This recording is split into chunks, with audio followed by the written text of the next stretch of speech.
ஆனாலும் அதிகாலை வேளையிலே மறுபடியும் என்னுடைய உள்ளத்தில் அதே வார்த்தை, அவர்களில் ஒருவனுக்கும் ஒன்றும் குறைவாக இருந்ததில்லை. அது ஆண்டவர் மறுபடியும் என்னுடைய உள்ளத்தில் அதை நிறைவேற்றுவேன். ரொம்ப ஆச்சரியமாக இருந்தது. தேவனுடைய ஒரு சந்திப்பு போல எனக்கு அதற்கேற்ற விதமான கடை என்று ஆண்டவர் வசனங்களை எனக்கு தந்து, அவர்களில் ஒருவனுக்கும் ஒன்றும் குறைவாய் இருந்ததில்லை. நீங்கள் அப்போஸ்தலர் நடபடிகளின் புஸ்தகம் தயவு செய்து 4வது அதிகாரம் 35ஆம் வசனத்தினுடைய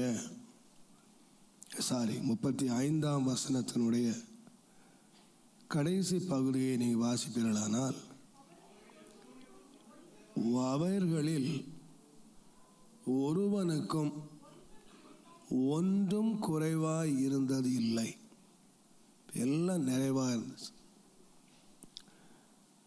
இது எந்த சந்தர்ப்பத்தில் எழுதப்பட்டது என்று சொன்னால், அந்த சபைக்கு ஒரு பயங்கர உபத்திரவ நேரம் வந்துச்சு.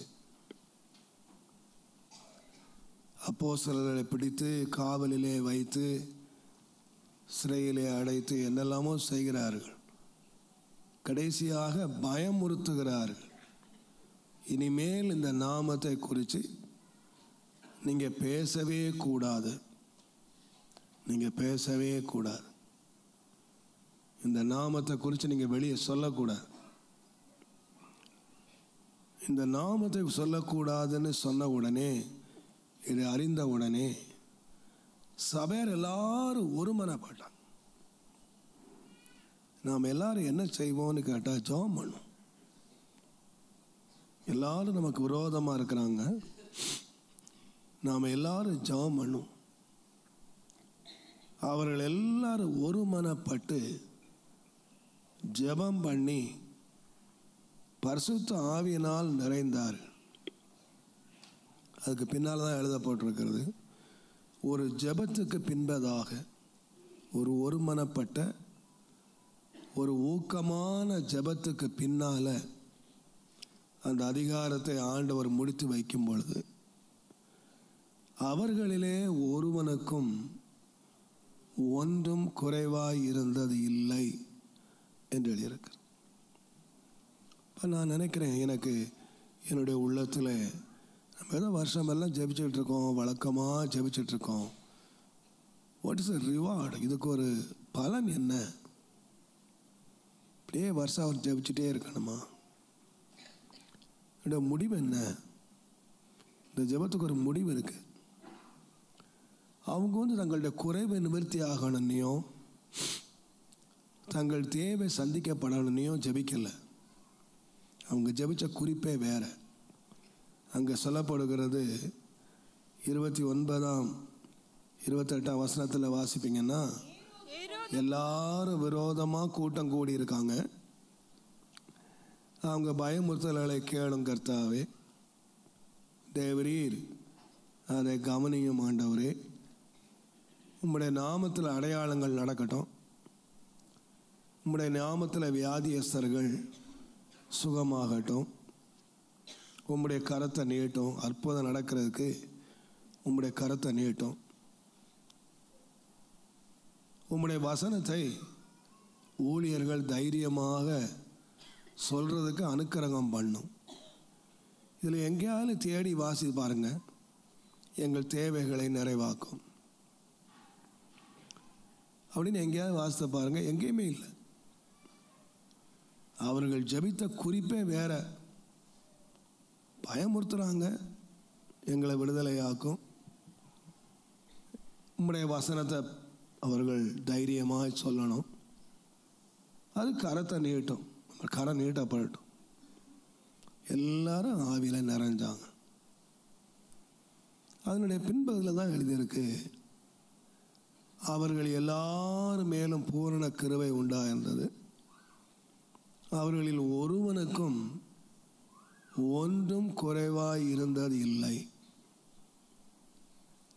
நான் யோசித்து பார்த்தேன், ஆண்டவர் பல இடங்களிலே தன்னுடைய மகிமை வெளிப்படுத்தின வேளையில் இயேசு கிறிஸ்து முதலாவது தன்னுடைய மகிமையை வெளிப்படுத்தினார் என்று வாசிக்கிற பகுதி யோவான் 2ஆம் அதிகாரம் கானா ஒரு கல்யாண வீட்டில். அந்த யோவான் 2ஆம் அதிகாரத்தை நீங்கள் வாசிப்பீர்களானால் அந்த அற்புதத்தை நடப்பித்து விட்டு 11ஆம் வசனத்தை வாசித்து பாருங்க. இவ்விதமாக இயேசு இந்த முதலாம் அற்புதத்தை கலிலேயாவில் உள்ள கானா ஊரிலே செய்து தம்முடைய மகிமையை வெளிப்படுத்தினார். அவருடைய சீஷர்கள் அவரிடத்தில் விசுவாசம் வைத்தார்கள். அவருடைய சீஷர்கள் அவரிடத்திலே விசுவாசம் வைத்தார்கள். என்ன மகிமையை வெளிப்படுத்தினார்? தம்முடைய மகிமையை வெளிப்படுத்தினார். அப்படின்னா என்ன வெளிப்படுத்தினார்? அவங்க ஒரு குறைவு இருக்கு, அந்த குறைவை நிறைவாக்கினது மகிமை. அவங்க பார்க்குறாங்க. இப்போ இந்த அப்போஸ்தலர்கள் எல்லாத்தையும் விட்டுட்டு இயேசுவோடு வந்திருக்காங்க. அவங்களுக்கு நல்லாவே தெரியும், திராட்சை ரசம் குறைவுபட்டு போயிடுச்சு, அங்கே திராட்சை ரசம் இல்லை. பொதுவாக நம்ம வாசிக்கும்போது திராட்சை ரசம் இல்லைன்னு நம்ம என்ன நினச்சிக்கிறோம். ஆனால் பெரிய அந்த யூதர்களுடைய வழக்கத்தின்படி திராட்சை ரசம் பரிமாறப்படலாம் பெரிய அவமானம். அதுதான் அவங்களுடைய பந்தியினுடைய கிளைமாக்ஸ். தாராளமாக திராட்சை ரசம் கொடுக்கணும். நீங்கள் அகாஸ்வேரு ராஜாவினுடைய காலத்தில் நீங்கள் வாசிக்கும் பொழுது கூட அவன் இஷ்டமாக குடிச்சிக்கலான்னு சொன்னாங்க. இப்போது திராட்சை ரசம் என்று சொல்லுகிறது அவர்களுக்கு கொடுக்கப்படுகிற ஒரு மேன்மை. அது குறைவு போயிட்டு போயிடுச்சு, பெரிய அவமானம். நம்ம நாட்டில் சாப்பாடு இல்லைன்னு சொல்லிட்டா என்ன சொல்லுவாங்க, அதை மாதிரி திராட்சை ரசம். இயேசு எல்லாருக்குமே சீசர்களுக்கு தெரியும் இங்கே ஒரு பெரிய குறைவு இருக்குது அப்படின்னு தெரியும். தாயாருக்கு தெரியும். வேதம் சொல்லுகிறது அந்த திராட்சை குறைவை கர்த்தர் நிறைவாக்கினார். அதை அப்படியே விட்டுறாம சொல்லியிருக்கு, தம்முடைய மகிமையை வெளிப்படுத்தினார். இவ்விதமாக தம்முடைய மகிமை. அப்போ ஆண்டவருடைய மகிமையில் ஒன்று என்னன்னு கேட்டிங்கன்னா, குறைவை நிறைவாக்குகிறது. இருக்கிற குறைவை நிறைவாக்கு. இயேசு கிறிஸ்துவோட சீசர்களை இந்த கனமான ஊழியத்துக்கு அழைக்கும் பொழுது கூட நீங்கள் லூக்கா எழுதின சுவிசேஷம் தயவு செய்து 5ஆம் அதிகாரத்தை நீங்கள் வாசிப்பீர்களானால், லூக்கா 5ஆம் அதிகாரம் 6ஆம் வசனத்தை தயவு செய்து வாசியுங்கள். அந்தபடியே அவர்கள் செய்து தங்கள் வலை கிழிந்து போகத்தக்கதாக மிகுதியான மீன்களை பிடித்தார்கள். அப்பொழுது மற்ற படவிலிருந்த கூட்டாளிகள் தங்களுக்கு உதவி செய்யும்படிக்கு சைகை காட்டினார்கள். அவர்கள் 2 படகுகளும் அமிழத்தக்கதாக நிரப்பினார்கள். 2 படகுகளும் அமிழத்தக்கதாக நிரப்பினார்கள். எனக்கு அந்த வார்த்தை ரொம்ப முக்கியமான. 2 படகும் அமிழத்தக்கதாக நிரப்பினார்கள். உடனே என்ன சொன்னாங்க? போட்டை நிரப்பின உடனே என்ன சொன்னாங்க? சீமோன் பேதுரு அதை கண்டு இயேசுவின் பாதத்தில் விழுந்து இயேசுவின் பாதத்திலே விழுந்துட்டான். இயேசு யாருன்னே தெரியாது, முதல் முறையாக இயேசுவை பார்க்குறான். இப்போ இயேசுவின் பாதத்தில் விழப்பண்ணது என்னன்னு கேட்டிங்கன்னா, ஒரு வெறுமையான ஒரு படகு. ரொம்ப அனுபவம் உள்ள இவங்க 2 பேரும் 2 படகுல உட்காந்துருக்காங்க, 4 பேர். ராத்திரியெல்லாம் ஒன்றுமே இல்லை, இரவெல்லாம் பிரயாசப்பட்டு ஒன்றுமே இல்லை. அப்போ இவங்க ஊழியத்துக்கு எப்படி வந்தாங்க என்று கேட்டால் நான் சொல்லுவேன், அவங்களுடைய வாழ்க்கை இயேசுவை பார்த்தாங்க. இயேசு நிரப்புகிறவர் என்று கண்டுபிடிச்சாங்க. அவர் நிரப்புகிறவர். நிறைய சந்தர்ப்பங்களை நான் சொல்லுவேன். இவைகளெல்லாம் ஆண்டவர் தன்னை வெளிப்படுத்தின பொழுது சீசர்களை பார்த்து, நீங்கள் 2 வஸ்திரம் கொண்டு போகாதீங்க, வழிக்கு காசு கொண்டு போகாதீங்க என்று வெறுமையாக அனுப்பிச்சிட்டு திரும்பி வந்த பொழுது, நான் உங்களை ஒன்றுமில்லாமல் அனுப்பின பொழுது ஏதாவது உங்களுக்கு குறைவு இருந்துச்சான்னு கேட்டார். ஒன்றும் குறைவா இல்லைன்னு சொன்னான். நீங்கள் போனது வெறுமையாக போனீங்க, ஒன்றும் குறைவா இல்லை என்று திரும்பி வந்தாங்க. இப்போ நான் தாழ்மையாக விசுவாசிக்கிறேன், தம்முடைய பிள்ளைகளுக்கு ஒரு நன்மையும் குறைவுபடக்கூடாது என்பது தேவனுடைய சித்தம், தேவனுடைய திட்டம். அதனால தான் நம்ம பாடணும். அந்த 34ஆம் சங்கீதத்தை நாம் பாடும்போது 34ஆம் சங்கீதம் 10ஆம் வசனத்தை, சிங்கக்குட்டிகள் தாழ்ச்சி அடைந்து பட்டினியாய் இருக்கும். கர்த்தரை தேடுகிறவர்களுக்கோ எந்த சந்தர்ப்பத்தில் தேவனுடைய பிள்ளைகளுக்கு நன்மை குறைவுபடாது?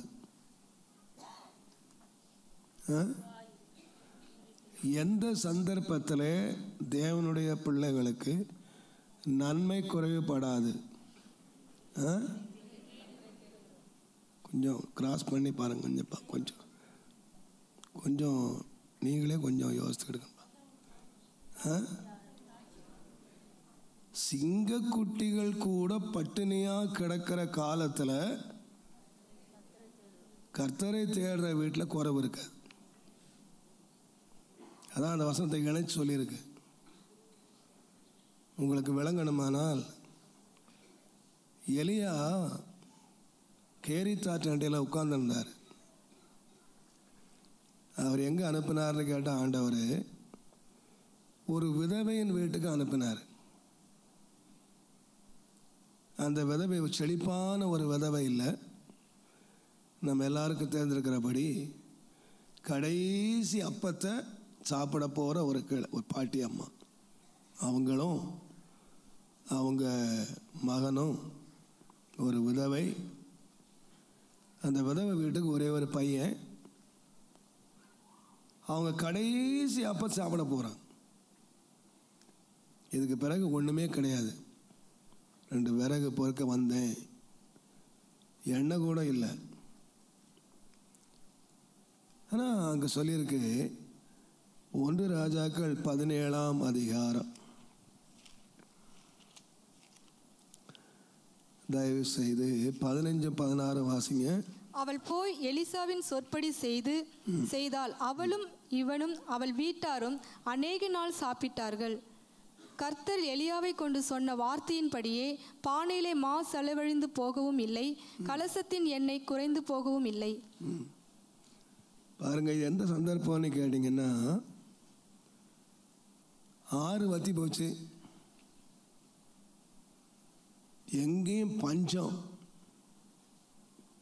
கொடும் பஞ்சம் நடந்துக்கிட்டு இருக்கு தேசத்தில்.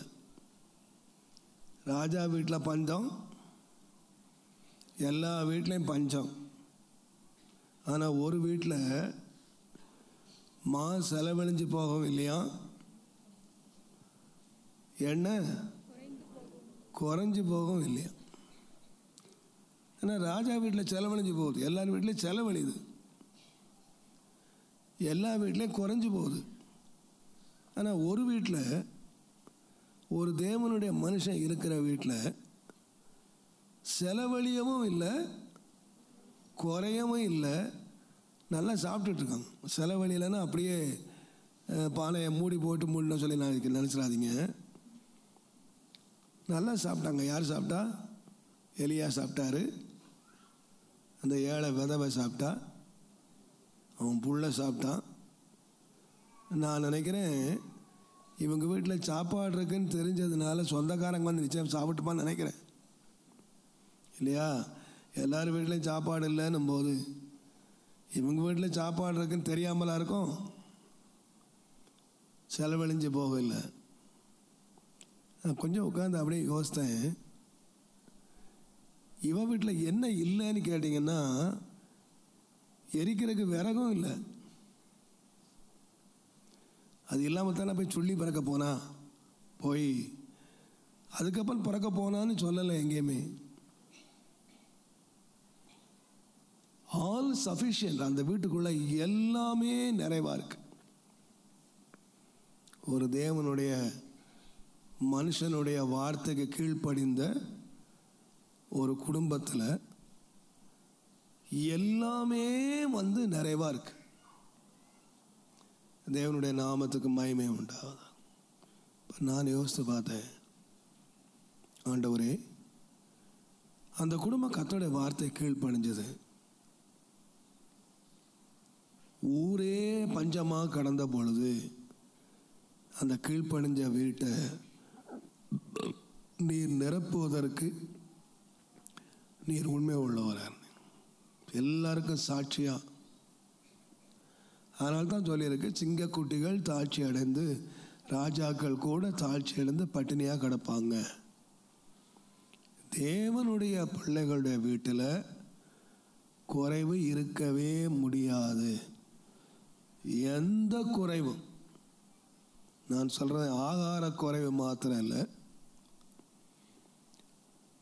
யாக்கோபு சொல்வார் ஒரு இடத்துல, ஆதியாமத்தின் புஸ்தகத்தில் 33ஆம் அதிகாரம்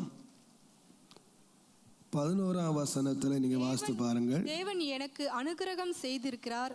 தேவன் எனக்கு அனுக்கிரகம் செய்திருக்கிறார்னா உதவி செய்திருக்கிறார். தேவன் எனக்கு உதவி செய்திருக்கிறார்.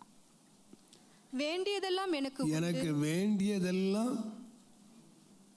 அப்ப தேவன் உதவி செய்தார் அப்படின்னா என்னெல்லாம் இருக்கும்? வேண்டியது எல்லாம். வேண்டியது எல்லாம் தேவன் எனக்கு அனுக்கிரகம் செய்திருக்கிறார். எனக்கு வேண்டியது எல்லாம் இருக்கிறார். நான் எல்லா பயத்தோடும் தாழ்மையோடும் விசுவாசிக்கிறேன். நாம் கர்த்தருடைய வசனத்தை அப்படியே கர்த்தர் நமக்கு உதவி செய்வார். கர்த்தர் நம்முடைய சகாயர். கர்த்தர் நம்முடைய சகாயராய் இருப்பாரானால், நமக்கு உதவி செய்கிறவராய் இருப்பாரானால், எனக்கு ஒரு குறை இருக்க முடியாது. எனக்கு ஒரு குறை இருக்க முடியாது. ஏன்னா உதவி செய்கிறது யாரு சொல்லுங்க? கர்த்தர். ஒரு மனுஷன் ஒரு வீட்டுக்கு உதவி செய்கிறான் வச்சுக்கோங்களேன்.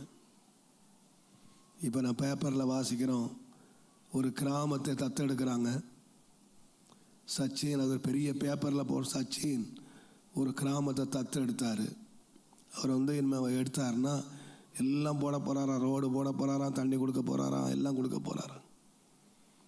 நான் யோசித்தேன், அவன் தத்தெடுத்தான் ஒரு கிராமத்தை. எல்லாம் செய்ய முடியாது, ஒரு கிராமத்தை தத்தெடுத்து நிறைவுள்ளதாக மாற்ற போகிறானா. நாம் தத்து பிள்ளைங்களா? நாம் தேவன் நம்ம தத்து எடுத்துருக்கிறாரா? தேவன் நம்ம சொந்த பிள்ளைங்களா வச்சிருக்கிறாரா? தத்து எடுத்ததுக்கு என்னெல்லாம் பண்ண போகிறானா? ரோடு போட போகிறானா? அந்த குறைவுகள் எல்லாம் நிறைவாக்க போகிறானா? அந்த கிராமத்தையே மறுரூபப்படுத்த போகிறானா? அந்த கிராமத்தையே செழுமையாக்க போகிறானா? இப்போ நாம் யார்? தத்து பிள்ளைங்க இல்லை, சொந்த பிள்ளைங்க. சொந்த பிள்ளைங்க. கர்த்தர் நம்மை சொந்த பிள்ளைகளாக மாற்றி இருப்பார். ஆனால் நான் முன்னால் யாராக இருந்தேன் என்று சொன்னால் ஒன்றுமில்லாதவனாக இருந்தேன், ஒன்றுமில்லாதவனாக இருந்தேன். பட் நான் ஒரு சொந்த பிள்ளையாக நான் மாறுவேன். ஆனால் தேவன் தனக்குரிய எல்லாவற்றையும் எனக்கு அனுக்கிரகம் பண்ணி எனக்கு தேவன் தருகிறார், எனக்கு தருகிறார். அந்த ஆதியாமத்தில் ஒரு நல்ல ஒரு வார்த்தை இருக்கிறது. ஆதி ஆகமம்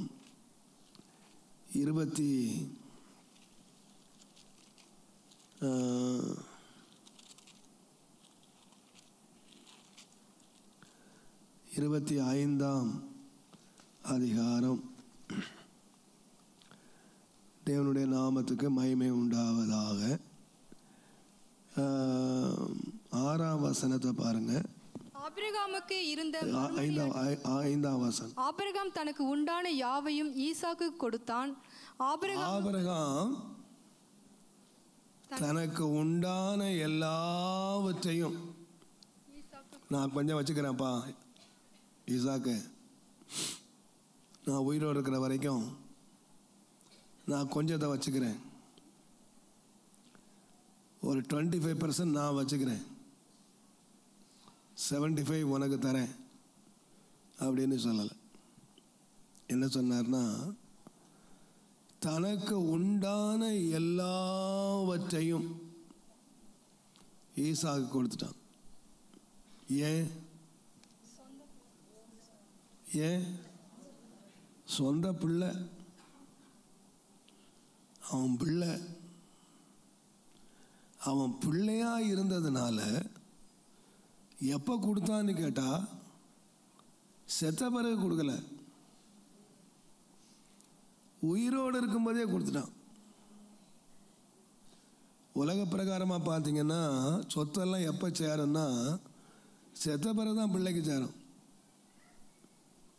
நான் செத்த பிறகு நீ எடுத்துக்கப்பா, நான் வச்சதெல்லாம் நீ எடுத்துக்க, நான் இருக்கிற வரைக்கும் அப்புறம் என்ன நீ கைவிட்டேன் என்ன பண்ணுறது, நானும் கொஞ்சம் வச்சுக்கிறேன், சேஃப்டியாக வச்சுக்கிறேன், பாதி வச்சுக்கிறேன் அப்படின்னு நம்ம பாதுகாப்பாக வச்சுக்கிட்டு தான் மீதியை கொடுப்போம். ஆனால் வேதம் சொல்லுது, ஆபிரகாம் செத்த பிறகு சொத்தெல்லாம் இவனுக்கு வந்துச்சு அப்படின்னு எழுதலை. ஆபிரகாம் உயிரோடு இருக்கும் பொழுதே தனக்கு உண்டான எல்லாவற்றையும் தன் குமாரனாய் ஈசாக்கு கொடுத்துட்டான். இப்போ நான் சொல்லுகிறேன், ஆண்டவர் நமக்கு என்ன சொல்வார் கேட்டிங்கன்னா, எனக்கு உண்டான எல்லாத்தையும் உனக்கு வச்சுட்டாப்பா. நீங்கள் ஆண்டவர் நீங்கள் வேதத்தை நீங்கள் நல்லா வாசித்து பாருங்கள். எதெல்லாம் எனக்குரியது, ஆண்டவர் சில காரியங்களை சொல்கிறார். எனக்குரியது, எனக்குரியது, கர்த்தருக்குரியது, கர்த்தருக்குரியது என்று சொல்கிறதெல்லாம் நீங்கள் வாசித்த கைகளை வச்சு நீங்கள் சொல்லுங்கள், இது யாருக்குரியது? அவருக்குரியதெல்லாம் எனக்குரியது. ஐஸ்வர்யம் கர்த்தருடையது, மகிமை கர்த்தருடையது, பலம் கர்த்தருடையது. நீங்கள் கர்த்தருடையது கர்த்தருடைய வாசிக்கும் போதெல்லாம் யாருக்கோ நினைக்காதீங்க, எங்கள் அப்பாவுடையது எனக்குரியது. எங்கள் உலக பிரகாரமாக எடுத்து பாருங்கள். ஒரு உயில் உங்கள் கையில் கிடைக்குது, ஒரு உயில் கிடைக்குது, உங்கள் அப்பா சொத்து எங்கெல்லாம் இருக்குன்னு நீங்கள் அடுத்த கணக்கு என்ன போடுவீங்க? உயில் ஒன்று கையில் கிடைக்குது, அப்பா எழுதி வச்சிருக்காரு உயில், அதெல்லாம் ஒன்றே கணக்கு போட மாட்டீங்களா? 4 அண்ணன் தம்பி இருக்கான், அப்போ 4ம் எனக்கு எவ்வளோ வரும், எந்த வீடு எனக்கு வரும், எந்த வீட்டை எடுக்கலாம், கணக்கு போடுவீங்களா? சோம்பேறி மாதிரி தூங்கிட்டு இருப்பீங்களா? போடுவீங்கள? ஏன்னா தெரியுதில்லை உங்கள் அப்பாவுக்கு என்னெல்லாம் இருக்குன்னு. அவருக்கு இருந்தால் எனக்கு என்ன பிரதர் அப்படின்னா இருப்பீங்க? இல்லை இல்லை, அப்பாவுடையது யாருடையது? என்னுடையது. அப்பாவுடையது என்னுடையது. நாம் அந்த மாதிரி விசுவாசத்தில் வரணும். பார்த்துங்க, அவருடையது என்னுடையது. என்னுடையதை எனக்கு தாரும். பாருங்க, இளைய குமாரன்ல என்ன கேட்டான் தெரியுமா? அவன் நல்ல அவன் காரியம் எப்படியே இருந்துச்சு. அவன் ஜெபம் ரொம்ப அருமையான ஜெபம். அவனுடைய ப்ரேயர் 15ஆம் அதிகாரம் 12ஆம் வசனம் பாருங்க. லூக்கா 15:12. இளையவன் தகப்பனை நோக்கி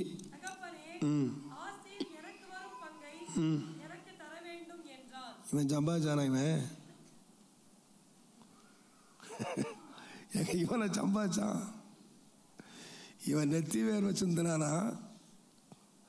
வயலில் போய் வேலை செய்தானா? இல்லை சம்பாதிச்சு அப்பனுக்கு கொடுத்தானா? இவன் பார்த்தான், எங்கள் அப்பா சொத்து எவ்வளோடா இருக்குன்னு. எங்கள் அப்பா சொத்து எவ்வளோ இருக்கு? நாம் எவ்வளோ பேர் இருக்கோம்? 2 பேர் இருக்கோம். அவன் ஜெபம், நம்ம எத்தனை பேர் இப்படி ஜெபம் பண்ணுவோம்? ஏன் பங்கு வேற ஒண்ணு தரமாடாதேரு, எனக்குலாம் வேற எக்ஸ்ட்ராலாம் வேண்டாம். எங்க அண்ணன் பங்கெல்லாம் என் பங்கை எனக்கு கொடுத்துருங்க.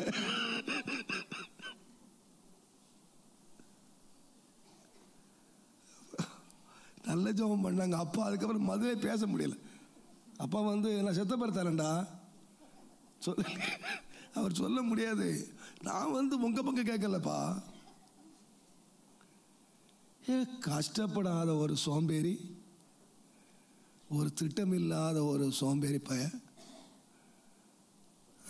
துஷ்டர்களோடு செலவு பண்ண போற ஒரு சோம்பேறி கரெக்டா கணக்கு போட்டான். என் பங்கு என்ன? இன்னைக்கு நமக்கு தெரியலங்க நம்ம பங்கு என்னன்னு. நம்ம அப்பா புகழ்ந்துக்கிட்டே இருக்கிறோம், ஆண்டவரே வல்லமை உம்முடையது, மகிமை உம்முடையது, கனம் உம்முடையது, வெள்ளி உம்முடையது, ஆண்டவரே பலம் உம்முடையது, மகத்துவம் உம்முடையது. நல்லதுதான், உம்முடையதெல்லாம் யாருக்கு பங்கு இருக்கு? எனக்கு பங்கு இருக்குல்ல. வேற ஒன்றும் கேட்க வேணாங்க, என் பங்கை எனக்கு கொடுத்துருங்கப்பா, என் பங்கை எனக்கு கொடுத்துருங்க. அதில் சொல்லப்பட்டிருக்கோம், நான் நினைக்கிறேன்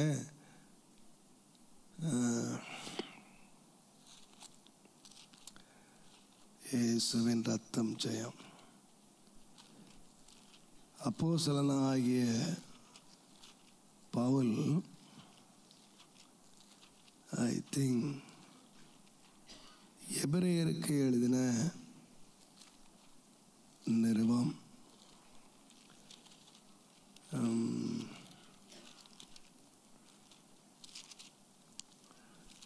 இயேசுவே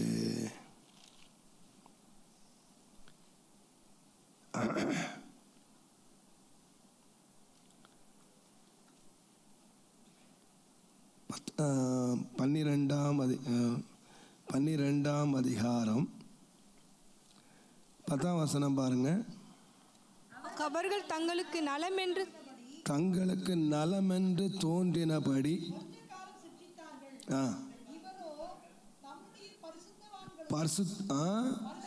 பரிசுத்தத்துக்கு நாம் எதுமா? அப்ப நமக்கு என்ன பங்கு இருக்கு? அவருடைய பரிசுத்தத்தில் எனக்கு பங்கு இருக்கு. ஆண்டவரே என்னை பரிசுத்தமாக்கும் என்று கேட்கறத விட நீர் யாரு? அதில் பங்குதாரம். நாம் இன்றைக்கு சோத்துலையும் நோத்துலையும் கேட்டுக்கிட்டு இருக்கோம். என்னை சிக்ஷிக்கிற எதுக்குன்னு கேட்டிங்கன்னா, நீ என் பிள்ளைப்பா, என் பிள்ளையா நான் உன்னை சிக்ஷிக்கிறேன். அப்போ என் பிள்ளையா நீ சிக்ஷித்தீர்னா எனக்கு பரிசுத்தத்தில் பங்கு இருக்கு இல்லையா? உம்முடைய பரிசுத்தத்தில் நான் சொல்கிறேன், ஆண்டவரே நீர் பரிசுத்தர், நீர் பரிசுத்தர், நீர் பரிசுத்தர்னு ஆராதிக்கிறேன். அங்கே ஒரு கேள்வி வந்தது, பரிசுத்தம் உமக்கு மட்டும் சொந்தம் இல்லை, எனக்கு என்ன இருக்கு? நான் உண்மையாக யோசிச்சு பார்த்தேன், அந்த பையன் எவ்வளோ அருமையாக ஜெபம் பண்ண நம்ம ஜெபம் பண்ண படிக்கலை. குறி பார்த்துக்கிட்டே இருந்தான். ஒரு சமயம் வந்துச்சு, என் பங்கை எனக்கு தந்துடும். இன்றைக்கி நம்மளும் அப்படி கேட்கலாம், உம்முடைய என் பங்கை எனக்கு கொடுத்துருங்கப்பா. நான் யாரு? உம்முடைய பிள்ளை. வெள்ளி உம்முடையது, பொண்ணு உம்முடையது, பூமி உம்முடையது, பூமியின் நிறைவு உம்முடையது, எல்லாம் உம்முடைய, சகலமும் உம்முடையது. ஆண்டவரே, எனக்கு அதில் பங்கை தாரும். நிச்சயமாக நான் நினைக்கிறேன், அவர் நமக்கு பங்கு பிரித்து கொடுத்தா நாம் நிச்சயமாக ஆண்டியாக இருக்க மாட்டோம் அப்படின்னு நான் நினைக்கிறேன், நான் விசுவாசிக்கிறேன். கேட்குற கேள்வி சின்ன ஜெபமாக இருந்தாலும் அர்த்தத்தோடு ஜெபம் பண்ணணும், அர்த்தத்தோடு ஜெபம் பண்ணணும். இந்த உரிமை என்ன கேட்டிங்கன்னா, நாம் சுதந்திரவாளிகள் என்று எழுதப்பட்டிருக்கிறோம். ரோமர் 8ஆம் அதிகாரத்தை நீங்கள் வாசித்தீர்களானால், தேவனுடைய நாமத்துக்கு மகிமை உண்டாவதாக. ரோமர் 8ஆம் அதிகாரம் 17ஆம் வசனம் வாசிங்க. நாம் பிள்ளைகளானால் 16ஆம் வசனத்தை நீங்கள் வாசிங்கன்னா, நாம் தேவனுடைய பிள்ளைகளாய் இருக்கிறோம் என்று ஆவியானவர் தாமே நம்முடைய ஆவியுடனே கூட சாட்சி கொடுக்கிறார். நாம் பிள்ளைகளானால் சுதந்திரமாமே. சுதந்திரமாமே. பிள்ளைகளானால், நாம் பிள்ளைகளானால் நாம் சுதந்திரவாளிகள், சொந்தக்காரங்க. நாம் சுதந்திரிக்க வேண்டிதான். என் பங்கு எனக்கு தாங்க. நானா உங்கள் பிள்ளையா ஆகணும்னு கேட்டேன், நீர் தானே என்னை கூப்பிட்டு பிள்ளையா சேர்த்தேன். நான் அக்கிரமக்காரனா, அநியாயக்காரனா, ஊர் சுற்றி பண்டார ஊர் சுற்றிக்கிட்டு இருந்தேன். நீர் வந்து என் பிள்ளைன்னு சொல்லி ரத்தத்தினால் என்னை மீட்டு என்னை கழுவி உம்முடைய பிள்ளையாக மாற்றி, அப்பா பிதாவே என்று கூப்பிட பண்ணுகிற புத்திர சுவிகாரத்தின் ஆவியை நீர் எனக்கு தந்தீர். இப்போ நான் தைரியமாய் ஆண்டவர்கிட்ட வந்து, ஆண்டவரே என் பங்கை எனக்கு தாங்கப்பா, என் பங்கை எனக்கு தாங்க. அவன் பாருங்க, நிறைவுள்ளவனாய் போனான். அப்பாவுடைய ஆஸ்தியை எடுத்துக்கிட்டு அவன் சம்பாதிக்கலை, அவன் எந்த கிரியையும் செய்யலை. அவன் இந்த ஆஸ்திகளெல்லாம் எப்படி வாங்கினான்னு கேட்டிங்கன்னா, அப்பாவுடைய பிள்ளையா இருக்கிறோம் என்ற ஒரே உரிமையில். ஆகையினால் இன்றைக்கு என்னுடைய உள்ளத்தில் நாம் எல்லாரும் தேவனுடைய பிள்ளைகளானால் அவர்களிலே ஒருவனுக்கும் ஒன்றும் குறைவாய் இருந்தது இல்லை என்று எழுதியிருக்கிற வேத வசனத்தின்படி நம்முடைய சபையில் சொல்லப்படணும். அது நடக்கும், அது உண்மை. எதிலையுமே சுருக்கமாக சொன்னால், நம்முடைய சரீர சுகங்கள், சரீர பலன் என்றால் இஸ்ரவேல் ஜனங்களை பற்றி மீட்கும்போது சொல்லியிருக்கிறது, அந்த 105ஆம் சங்கீதமா 105:37 வாசிங்க.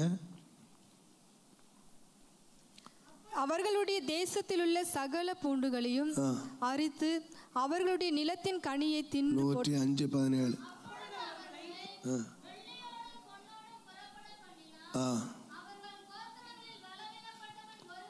வெள்ளியோடும் பொன்னோடும் புறப்பட பண்ணினார். எப்படி புறப்பட பண்ணார்னா, தரித்திரர்களாக புறப்பட பண்ணலை. அவங்க எல்லாரும் புறப்பட்டது யாரு? அடிமைகள். அடிமைத்தனத்திலிருந்து விடுதலை ஆவதற்காக அவர்கள் கதறி கொண்டு கிடக்கிறாங்க. இந்த அடிமைத்தனத்திலிருந்து எங்களை விடுதலையாக்கும் அப்படின்னு அவங்க வந்து கேட்டுக்கிட்டு இருக்காங்க. அடிமைத்தனத்திலிருந்து விடுதலையாக்கும் போது வேதம் சொல்ல எப்படி புறப்பட பண்ணினார் என்று சொன்னால், அடிமைகளாக அவங்க புறப்பட பண்ணலை, ஐஸ்வர்யவன்களாக புறப்பட பண்ணினார்.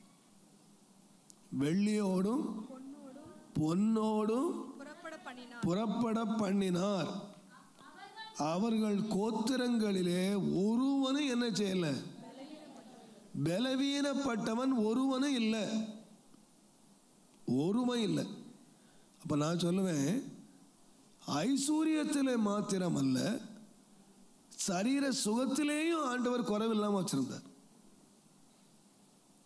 மோசேயை பற்றி எழுதும்போது 120 வருஷம் அவர் இருந்தார், அவர் பலன் குறைஞ்சே போகலன்னு சொல்லியிருக்கு. அவர் பலன் குறைஞ்சே போகல. அப்போ தேவனுடைய திட்டம் என்னன்னு கேட்டிங்கன்னா, அவர்களை மீட்கிற வேளையிலே, அவர்களை அழைக்கிற வேளையிலே, அவர்களை வெளியே கொண்டு வருகிற வேளையில் அவங்கள அடிமைகளாக இருந்து செங்கலறுத்து கொண்டு இருந்தாலும் வெளியே வரும்போது எப்படி வந்தாங்கன்னு கேட்டிங்கன்னா, வெள்ளியோடும் பொன்னோடும் வந்தாங்க. அதுக்குரிய வழிகளை அவர் கொள்ளையாடி அவங்க கையில் கொடுத்து தான் ஆண்டவர் வெளியே கொண்டு வந்தார்.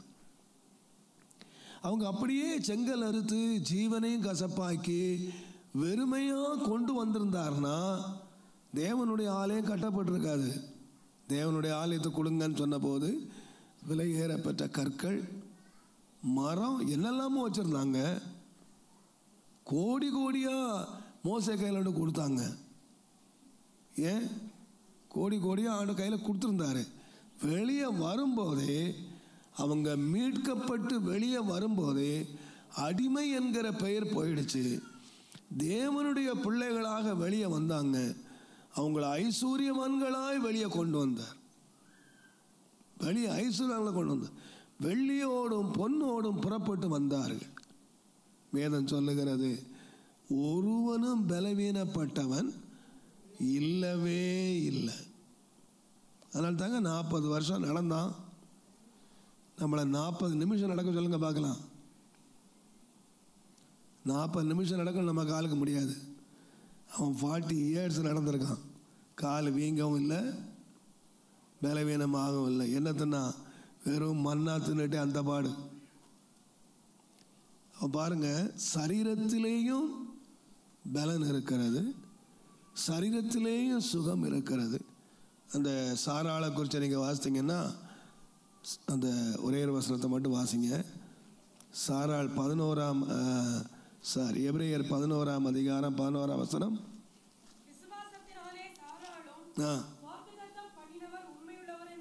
எண்ணி கற்பந்தரிக்க பலன் அடைந்து. எங்க பலன் அடைஞ்சா? வயது சென்றவள் என்று சொல்லியிருக்கு. பின்னால் இருக்கு சரீரம் செத்து போச்சான். அப்ப செத்து போன சரீரத்தை, வயது சென்ற சரீரத்தை ஆண்டவர் என்ன கொடுத்தாரு? பலன் கொடுத்தார். வாலிபர் மாத்திரம் இல்லை, பலம் யார் அடைஞ்சான்னு கேட்டிங்கன்னா, சரீரம் செத்து போனவங்க, வயது சென்றவங்க தேவனுடைய பலன் அடைஞ்சாங்க. இப்போ இன்றைக்கு நம்ம விசுவாசிப்போம். வெறும் நம்முடைய சரீரப்பிரகாரமான ஆசீர்வாதங்கள் வெள்ளியும் பொன்னும் இல்லை, சரீரத்திலேயும் ஒரு பலன் உண்டாச்சு. சரீரம் செத்தவன் என்று எண்ணத்தகும் ஒருவனாலே பெரிய சந்ததியை ஆண்டவர் உண்டாக்கினார். என்னுடைய உள்ளத்தில் இன்றைய காலை வேளையில், அவர்களில் ஒருவனுக்கும் ஒன்றும் குறைவா இருந்ததில்லை என்ற வார்த்தையை நான் தீவிரமாய் நிறைவேற்றுவேன். அதை நான் செய்வேன். ஏனென்றால் நாம் பிள்ளைகள். இன்றைக்கு நீங்கள் உண்மையாய் விசுவாசிக்க முடியுமானால், எந்த பகுதியிலே நாம் குறைவுள்ளவர்களாக இருக்கலாம், நம்ம வீட்டில் என்ன குறைவு இருக்கு என்று நீங்கள் யோசித்து பாருங்கள். இன்றையோடு இந்த குறைவை தேவன் நிவர்த்தி ஆக்குகிறார். இனி என் வீட்டில் உனக்கு இந்த குறைவு இருக்கு அப்படின்னு ஒருத்தர் சொல்ல போகிறதில்ல, ஒருத்தர் நம்ம கேட்க போகிறதில்ல. எல்லா குறைவும் தேவன் நிவர்த்தியாக்கி நான் சம்பூர்ணமாய் நான் வாழுகிறேன். பூரணமான ஒரு வாழ்க்கையை சரீரப்பிரகாரமாகவும் ஆவிக்குரிய பிரகாரமாகவும் எல்லா வரங்களிலும் நிறைந்த ஒரு பூரண சபையாக கொரிந்து சபை இருந்தது. பல முறை நாம் ஜெபிச்சிருக்கோம். இன்றைக்கு நாம் எல்லாரும் ஊக்கமாக நாம் ஜெபம் பண்ணுவோம். ஆண்டவரே, எங்கள் வீடுகளை விட்டு, எங்கள் தனி வாழ்க்கையை விட்டு இன்றைக்கி இந்த குறைவுகள் எல்லாம் நிறைவாகணும் சுவாமி. எல்லாவற்றையும் நிரப்புகிற, எல்லாவற்றாலும் நிரப்புகிற தேவனுடைய மகிமையின் ஆவியானவர் எங்கள் வீட்டில் இன்றைக்கி இறங்கணும். இங்கே மாத்திரம் அல்ல, அங்கங்கே இந்த ஜெபத்தை உட்கார்ந்து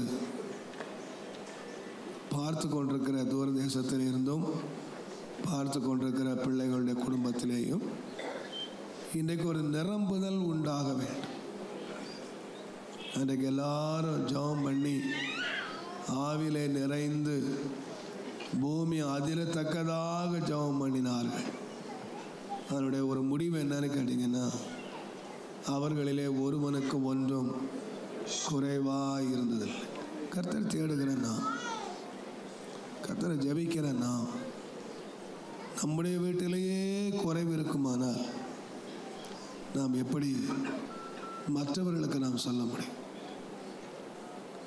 கடந்த ஞாயிற்றுக்கிழமை நான் சொன்னது போல, இந்த உலகுக்கு நாம் ஒவ்வொருவரும் தேவன் என்னை ஆசீர்வதித்திருக்கிறார் என்று சொல்ல வேண்டும். யாக்கோபு சொன்னது போல, தேவன் எனக்கு அனுக்கிரகம் செய்திருக்கிறார், எனக்கு வேண்டியதெல்லாம் எனக்கு இருக்கிறது. தேவன் எனக்கு உதவி செய்கிறார், கர்த்தர் என்னுடைய சகாயர், எனக்கு எல்லாவற்றையும் தந்திருக்கிறார். எனக்கு ஒரு குறைவு இல்லாமல் கர்த்தர் எனக்கு கிருபையாக தந்திருக்கிறார். ஏனென்றால் ஆண்டவர் சொல்லும் போதே, நீங்கள் ஒரு வீட்டில் பிரவேசிக்கும் போது ஆசீர்வதிங்கன்னு தான் சொன்னார். என்னுடைய ஆசீர்வாதத்தை கூறுங்க, அந்த வீட்டுக்குள்ளே என்னுடைய ஆசீர்வாதத்தை சொல்லுங்க. நிச்சயமாக நீங்கள் கர்த்தரை விசுவாசியுங்கள், கர்த்தரை நம்புங்கள். தேவன் உங்களை வைத்திருக்கிற இடத்துல நீங்கள் ஆசீர்வாதமாக இருக்கணும். தேவன் ஊரில் ஒருவர், வம்சத்தில் 2 பேருமாக அழைத்து அவங்களை என்னவா ஆக்கிறார் என்று கேட்டால் ஆசீர்வாதமாக்க,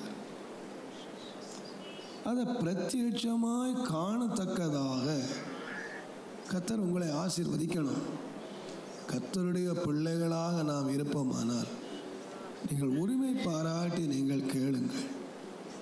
நீங்கள் கர்த்தரை துதித்து கர்த்தரை ஆராதித்து நீங்கள் விசுவாசத்தோடு நீங்கள் அதை கேட்பீர்களானால் நிச்சயமாக நடக்கும். அது தேவன் உண்மை உள்ளவர்.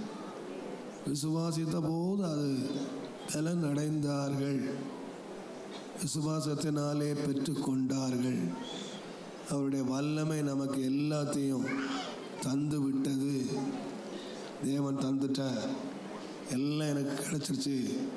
கர்த்தர் எனக்கு தந்து, தேவனுடைய வல்லமை எனக்கு எல்லாவற்றையும் தந்தருளினது.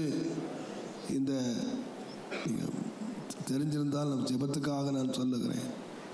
2 பேதுரு 1 அதிகாரம்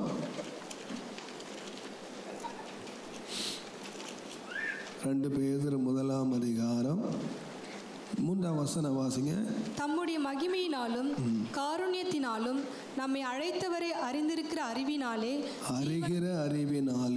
ஜீவனுக்கும் தேவ பக்திக்கும் வேண்டிய யாவற்றையும் அவருடைய திவ்ய வல்லமையானது நமக்கு தந்தருளுமன்றி. நமக்குங்கிறத எனக்குன்னு வச்சு, தம்முடைய காருண்யத்தினாலும் தம்முடைய மகிமையினாலும் நம்மை அழைத்தவரை அறிகிற அறிவினாலே இந்த ஜீவனுக்கும் தேவ பக்திக்கும் தேவையான யாவற்றையும் எல்லாத்தையும், உன் ஜீவனுக்கு என்ன வேணுமோ, நீ தேவபக்தியா வாழ்றதுக்கு என்ன வேணுமோ எல்லாவற்றையும் தேவனுடைய வல்லமை தரும்னு இருக்கா, தந்து அருளினது. அப்ப நாம எதை அறியணும் என்று கேட்டீங்கன்னா, தேவனுடைய காருண்யத்தினால் என்ன அழைச்சிருக்க. நான் ஆண்டவர்கிட்ட ஒவ்வொரு நாளும் சொல்லுவேன், காருண்யத்தினால் அநாதி சிநேகத்தால் உன்னை சிநேகித்தேன். என்னை அழைச்சது என்னது? காருண்யம். இந்த காருண்யம் என்ன செய்யும்னு கேட்டீங்கன்னா, நீதிமானை சூழ்ந்து கொள்ளும். Safe security. என்னை அழைச்சது காருண்யம், என்னை சூழ்ந்து கொள்ளும். காருண்யம் இன்னொரு பெரிய காரியம் செய்யும். உம்முடைய காருண்யம் என்னை பெரியவனாக்கும். நீங்க உண்மையா, நான் டெய்லி அறிக்கணும், டெய்லி உண்மையாக கர்த்தரை சாட்சியாக வச்சு நான் சொல்றேன். நான் அழைக்கப்பட்டது என்னது? உம்முடைய காருண்யத்தினால, உம்முடைய கிருபையினால என்னை அழைச்சு. அந்த கிருபை தான் நான் அழிஞ்சு போகாம என்னை சூழ்ந்து கொள்ளும். இரவும் பகலும் அந்த கிருபை என்னை சூழ்ந்து கொண்டு என்னை பாதுகாக்கிறது. அதே காருண்யம், என்னை அழைச்ச காருண்யம் என்னை என்ன வாக்கும்னு கேட்டீங்கன்னா, பெரியவனாக்கும். நான் சின்னவனா இருக்க மாட்டேன், சின்னவனா இருக்கக்கூடாது. நான் எவ்ரிடே, ஒவ்வொரு நாளும் நான் அறிக்கை பண்ணுவேன் ஆண்டவருக்கு முன்பாக. ஆண்டவரே, உம்முடைய அழைச்ச காருண்யம், என்னை காக்கிற காருண்யம் என்னை பெரியவனாக்கும்ப்பா, என்னை பெரியவனாக்கும். என்னை பெரியவனாக்குறதுக்காக உமக்கு நன்றி ஆண்டவரை. நான் சோத்திரம் பண்ணும்போது காலையில் அதிகாலையில் எழும்பி என்னை பெரியவனாக்குகிற உம்முடைய காருண்யத்துக்கு நன்றி அப்பா, நன்றி அப்பா, நன்றி அப்பா. நான் யோசித்து பார்த்தேன் ஒரு நாள், ஆண்டவன் மேலே பெரியவன் ஆயிட்டமான்னு யோசித்தேன். நான் உண்மையாக சொல்லுவேன், நானா இந்த ஊரில் இப்போ நான் தான் பெரியவன். நிலத்தை எடுத்து பாருங்க, என்ன மாதிரி பக்தவசம் நிலம் உள்ள ஒருத்தனும் கிடையாது. வசதிகளை எடுத்து பாருங்க, என்ன மாதிரி வசதி உள்ளவன் பக்தவசம் வீட்டில் யாரும் கிடையாது. ஆள் பலம் எடுத்து பாருங்க, என்ன மாதிரி ஆள் பலம் உள்ளவன் ஒருத்தனும் கிடையாது. கவுன்சிலர் போட்டி போட்டால் ஜெயித்துருவேன். இன்னும் கொஞ்ச நாள் போற எம்எல்ஏ என்னால வந்துடுவேன். நான் ஏன் சொல்லலை, சிரிக்கணும்னு சொல்லலை, யூ பிலீவ் இட். நீங்கள் இதை விசுவாசிங்க, நீங்கள் இதை விசுவாசிங்க. நான் சண்டே சொன்னேன் பாருங்க, சண்டே சொன்னது போல் 10 பேர் என் சபையில் இருக்கும்போது, ஆண்டவரே இந்த சபையை உலகமெல்லாம் கொண்டு போகிறதுக்காக நன்றி அப்பா, நன்றி அப்பா, நன்றி அப்பா. இது எங்கே படித்தேன்னா சுந்தரம் பாஸ்டர் படித்தேன். சுந்தரம் பாஸ்டர் ஸ்தோத்திரம் பண்ணுவார் சில வேலைகளில், உலகமெல்லாம் கொண்டு போகிறதுக்காக ஸ்தோத்திரம் ஸ்தோத்திரம்வார். நான் அவர்கிட்ட தான் படித்தேன், அதை நான் விசுவாசித்தேன். 10 பேர் தான் இருந்தாங்க. எனக்கு படிப்பும் கிடையாது, மண்ணும் கிடையாது. ஆனால் எனக்கு ஒரு விசுவாசம். ஆண்டவர் இன்றைக்கு படிக்காத பேதுருவை பார்த்தானா உலகமெல்லாம் போன்னு சொன்னார். என்னை பிஏ படித்த பேதுரை பார்த்தா சொன்னார், இன்ஜினியரிங் படித்த பேதுரை பார்த்து சொன்னாரா, படிக்காத பேக்குகளை பார்த்து நீங்கள் உலகம் எல்லாம் போங்கன்னு சொன்னார். ஏன் என்ன சொல்லக்கூடாது? ஏன் என்ன சொல்லக்கூடாது? நான் உலகமெல்லாம் போக போகிறேன்ப்பா, என் சபை உலகமெல்லாம் போக போகுது, உலகமெல்லாம் போக போகுது. எனக்கே நம்ப முடியலை பாருங்கள். இந்த ஃபாஸ்டிங் ப்ரேயரை எத்தனையோ கண்ட்ரியில் உட்காந்து பார்த்துட்டு இருக்காங்க. தேவனுடைய நாமத்துக்கு மகிமை. ஒவ்வொரு சண்டே சர்வீஸும் முடிஞ்சால் எத்தனையோ கண்ட்ரியில் பார்த்துக்க, அந்த ஒவ்வொரு நாளும் நான் பார்த்துக்கிட்டு இருக்கேன். ஒவ்வொரு சண்டே முடிஞ்ச உடனே நூற்றுக்கணக்கான மக்கள். நம்ம நாட்டில் பகல் இருக்கும்போது அங்கே ராத்திரி, இங்கே நம்ம பகலை முடிஞ்ச உடனே ஏற்றிட்டாங்கன்னா அடுத்த நாள் காலையிலே நூற்றுக்கணக்கான பேர் இருப்பான். எங்கே நம்ம சபை ரஷ்யாவுக்கு போயிடுச்சு தெரியுமா உங்களுக்கு? ரஷ்யாவில் பார்த்துக்கிட்டு இருக்கான். நான் ரஷ்யாவுக்கு போகல, ஆனால் நீங்கள் எல்லாம் ரஷ்யாவுக்கு போயிட்டீங்க. சைனாவில் இருக்கு. நீங்கள் நான் சொல்கிறது கொஞ்சம் விசுவாசிங்க. எனக்கு செய்த தேவன் உங்களுக்கு செய்வாரா செய்ய மாட்டார்? எனக்கு அன்றைக்கி அவன் போட்டு காட்டினா எந்தெந்த கண்ட்ரிக்கெல்லாம் போகுதுன்னு அரண்டு போயிட்டேன். நான் உண்மையாகவே நான் பயந்துட்டேன். சைனாவில் பார்க்குறவங்க இருக்காங்க, ரஷ்யாவில் பார்க்குறவங்க இருக்கிறாங்க, கம்யூனிஸ்ட் நாடில் தேவன்கிட்ட வசனம் போக முடியாத நாட்டில் இருக்கிறாங்க, அரபு நாட்டில் இருக்கிறாங்க, அரபுஸ் கண்ட்ரிஸ், எல்லா கண்ட்ரிலையும் நம்ம மெசேஜ் போய்கிட்டு இருக்கு, செய்திகள் போயிட்டுருக்கு. அங்கேருந்து ஃபோன் பண்ணி கேட்குறான். தேவனுடைய நாமத்துக்கு மகிமை உண்டா? நான் சொல்கிறேன், நம்ம கர்த்தரை ஸ்தோத்திரம் பண்ணுவோம். நீங்கள் ஏழைகள் நினைக்காதீங்க, குறைவு நினைக்காதீங்க. என்னுடைய உள்ளத்திலே ஆண்டவர் அந்த விசுவாசத்தை, நம்ம விசுவாசிகள் ஒருவரும் குறைவாக இருக்கக்கூடாது. ஒருவர் வீடும் குறைவாக இருக்கு. எனக்கு தெரியும், எனக்கு என்னுடைய தாழ்மையான அனுபவம் சொல்லுவேன். எத்தனை பேர் இந்த வீட்டுக்குள் சபைக்குள்ளே வரும்போது ஒன்றும் இல்லாமல் வந்தாங்க. இன்றைக்கி எப்படி இருக்காங்கன்னு எனக்கு தெரியும். எப்படி வந்தாங்க, சாகிற நிலைமைக்கு வந்தாங்க. செத்து போயிடலான்னு வந்தாங்க. ஆனால் அவங்க இன்றைக்கி எப்படி பிள்ளைகளோட, எப்படி அவங்க குடும்பத்தை கர்த்தர் எப்படி ஆசை வச்சிருக்கிறாருன்றது கர்த்தர் சாட்சி. எல்லாம் விளம்பரம் பண்ண விரும்பல சொல்ல. கர்த்தர் நம்ம ஆசீர்வதிக்கணுங்க, கர்த்தர் நம்ம உயர்த்தணும். எனக்கு இன்றைக்கி அந்த வார்த்தை, என்னுடைய பங்கை எனக்கு தாரும். இது ஒரு ப்ராமிஸாக நீங்கள் வச்சுக்கங்க. இது ஒரு ப்ராமிஸாக நீங்கள் கர்த்தருக்கு முன்னே வச்சுக்கிட்டு, என்னுடையதை எனக்கு தாரும், என் பங்கை எனக்கு தாரும். எனக்கு என்ன பங்கு இருக்குது அது கொடுத்தா போதும், எக்ஸ்ட்ராலாம் வேண்டாம். இந்த பங்கை சமாளிக்கிறதே பெரிய பாடு. என் பங்கை எனக்கு தாரும், எனக்குரியது என்ன நான் சொல்ல பாருங்க. நிச்சயமாக தேவன் பட்சபாதம் பண்ணுறவர் இல்லை. ஒருவனை ஆசீர்வதிச்சு ஒருவனை வச்சுக்கிறது இல்லை. பழைய ஏற்பாட்டின்படி பார்த்தீங்கன்னா வானத்திலிருந்து மன்னா பெய்யும் போது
நாமத்தில் ஹல்லேலூயா ஹல்லேலூயா ஹல்லேலூயா ஹல்லேலூயா.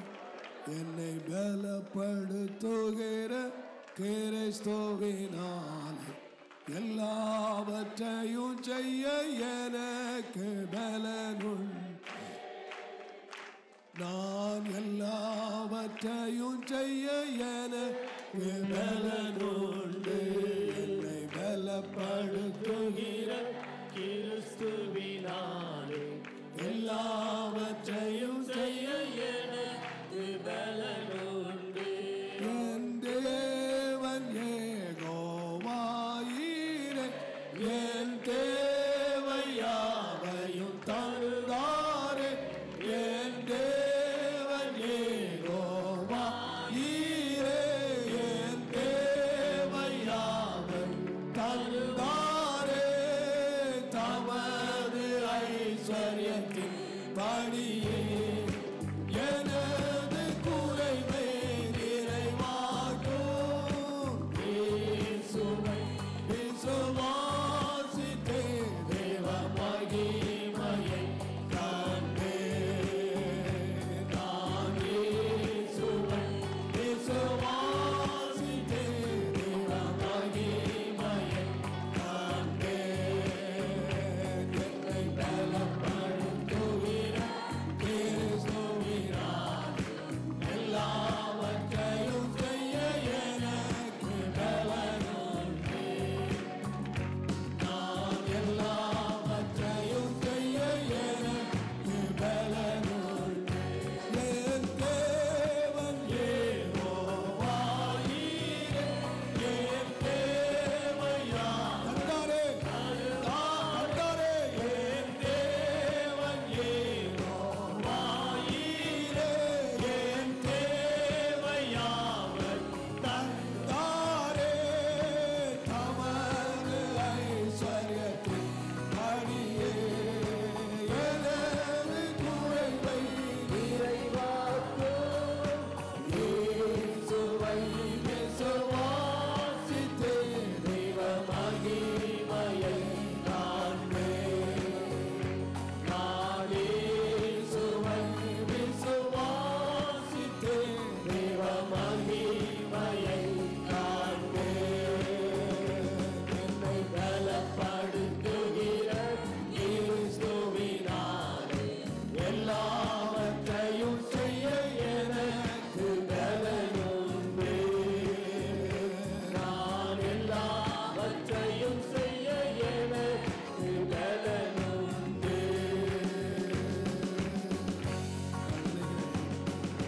என் தேவன் யெகோவாயீரே, என் தேவையெல்லாம் தருவாரே இல்லை, என் தேவையெல்லாம் தந்தாரே. நான் விசுவாசி தேவ மகிமையை காண்பேன் என்றல்ல, தேவ மகிமையை கண்டேன். தேவ மகிமை இன்றைக்கு நான் கண்டேன், என் கண்களால் காண பண்ணியிருக்கிறீர். இந்த விசுவாசிங்க விசுவாசத்தோடு ஒரு முறை பாடுங்க. என் யெகோவாயீரே, என் தேவை யாவையும் தருவாரே. என் தேவன் யெகோவாயீரே, என் தேவை யாவையும் தந்தாரே. தமது ஐஸ்வர்யத்தின் படியே எனது குறைவை நிறைவாக்கும். இயேசுவை விசுவாசித்தே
மகிமை கண்டேன் விசுவாசிக்கிறேன்.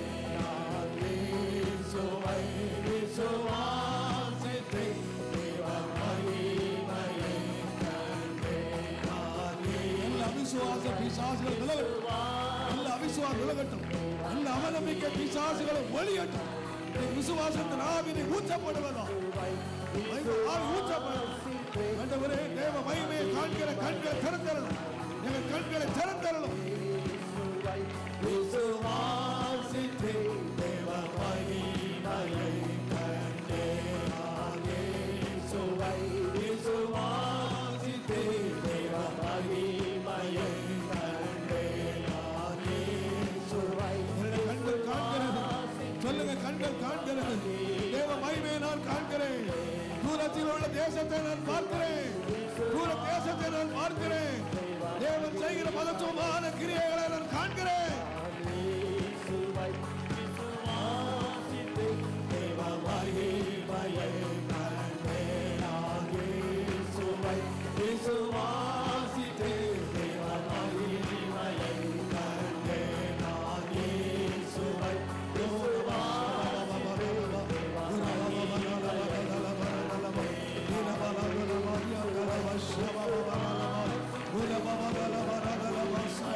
எல்லா கைகள் தண்ணி கத்தரை ஆராதிங்க.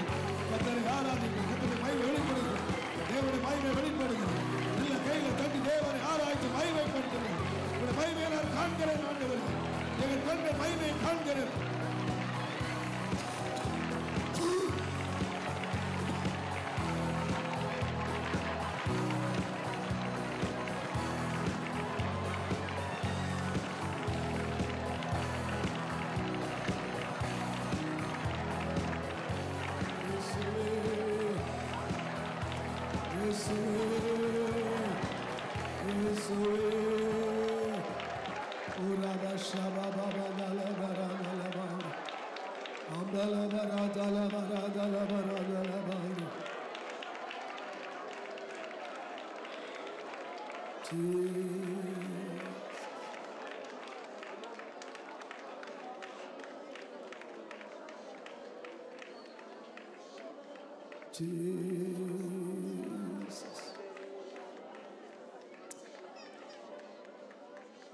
உன் கண்கள் காணும். உன் கண்கள் இன்றைக்கு காணும். நான் அதிசயங்களை காண பண்ணுவேன்.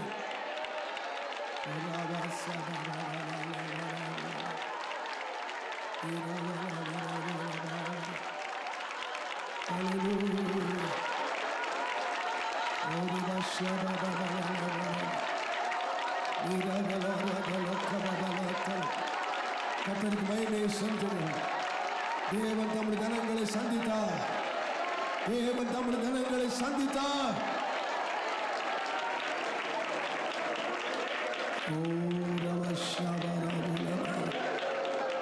இயேசுவே, இயேசுவே, இயேசுவே, இயேசுவே, இயேசுவே, இயேசுவே, இயேசுவே, என் இயேசுவே.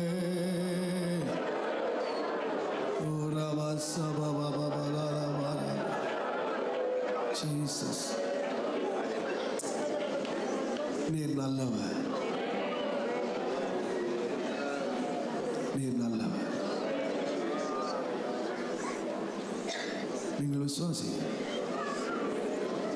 தேவன் என் குறைவுகளை எல்லாம் இன்றைக்கு நிறைவாக்கினார். இனி எனக்கு குறைவு இல்லை. இனி எனக்கு குறைவு இல்லை. இனி எனக்கு குறைவு இல்லை. இயேசுவின் நாமத்தில் எனக்கு குறைவு இல்லை.